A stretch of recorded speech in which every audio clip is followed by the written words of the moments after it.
Биз ошо Кара Бура районуна караштуу Кызыл Адыр айылынын нотариусунда, жеке нотариусунун бөлүмүндө отуруп, саат 10-да кеткен, келем деп. Ошодон бери жок, кары картаңдар, мүмкүнчүлүгү чектелгендер, жаш балалар бар, күтүп атат. Жок. Мынакей адам бери 3 саат, 4 саат өттү. Күн болсо, ысык болсо, жакын карада бир чай ичип отурган кафе жок болсо, ушуну бир көзөмөл кыла турган адам бар болду экен. Ачка турсун, ачка. Мынакей министр юстицияга кайрылабыз, Абылгазиевге кайрылабыз, бир тартипке салып бериле. Дайым ушундай. Бир азыр эмес. Банктан 3 километр бери келебиз. Алыс 70, 80, 90 чакырымдан келебиз. Алыстан. Транспорттор кетип барат. Кайра түнкүгө калабыз.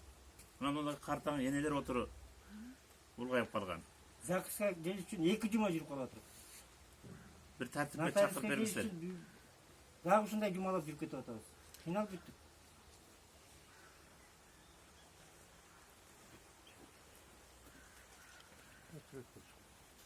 Hala emesini tartib koyuyor. Arkasını koştursan sorun yok. Şu atı yaktan bir komuta